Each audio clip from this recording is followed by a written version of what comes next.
Yayoi Kusama covered everything in dots and wasn't sorry.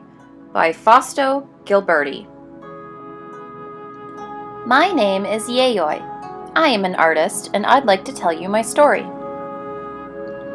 I was born in Matsumoto, a historic city in Japan with a beautiful castle. I have always loved drawing, more than anything else in the world. When I was a little girl, I carried a sketchbook with me wherever I went. I drew everything I saw. I would sit in the meadows between the flowers and plants and see things around me that other people didn't. I rushed to draw them in my sketchbook before they disappeared.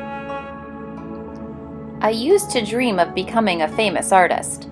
I longed to fly away to other countries where artists were doing exciting new things.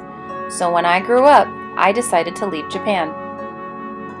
My mother didn't want me to go, but I was determined to make my dream come true. I got on a plane and flew to America. I arrived with a suitcase full of drawings and some money I had hidden in my shoes, but the money soon ran out. With nothing left to buy food, I went to the market to pick up scraps. I would find fish heads and cabbage leaves that had been thrown away, which I used to mix soup. At least it was something. I lived on my own in an apartment where I painted day and night. I painted hundreds and hundreds of dots onto large canvases.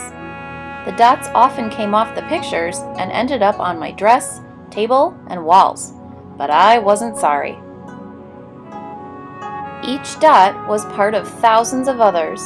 They made me feel like I was a single dot that was part of our infinite universe. I was making lots of paintings, but I was poor and alone. One day, an elegant lady came knocking at my door. Her name was Georgia O'Keeffe, and she was a famous American painter. I had written her a letter asking her for advice on how to become a successful artist. She wanted to know how I was and offered to help me sell my artwork. She introduced me to her art dealer, who immediately bought one of my paintings. Wow! I continued to paint a lot of pictures, and soon I was ready to put on my first solo exhibition in New York City. It was a success. I had more and more exhibitions and more ideas for new works. I made soft, cushioned shapes, which I used to fill rooms, boats, and shoes, and cover couches, armchairs, and hats. I covered bags and dresses with dried pasta, and filled rooms with glittering balls and lights. And I created mirrored rooms, which reflected everything over and over again. I also organized performances that I called happenings, where I covered people's bodies with dots. It was a pretty daring thing to do at the time.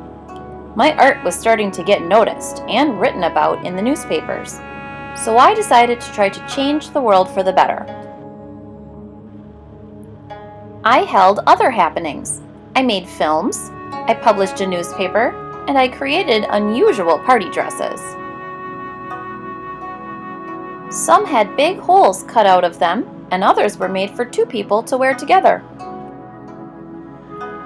I even made a huge dress that could be worn by as many as 25 people at the same time. I loved creating all of this new, experimental art, but there came a time when I had to stop because I became unwell. I left New York and went back to Japan to get better. Back at home, I saw the beautiful mountains and the cherry trees in bloom, but a lot of things had changed since I left. The meadows and streams that used to inspire me to draw had been built over, and the cities were filled with smog. This made me sad. Then one day, it snowed. The snow covered everything and transformed the landscapes, turning it into something pure and beautiful, just how I remembered it from when I was a little girl. I found a studio near the hospital I was staying in and started working. Creating art made me feel better. I also began writing. I would paint during the day and write at night. Although I miss New York, I decided to stay in Japan. It's where I still live today, and I still work non-stop, making paintings, writing books, and designing clothes and other objects. And the other thing I love to make is pumpkins. I've always loved pumpkins with their beautiful shape and sweetness, and I want to show all the love I feel for them through my art. I also like to cover them in, you guessed it, dots.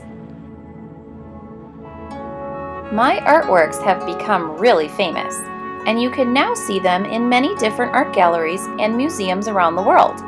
My dream has come true,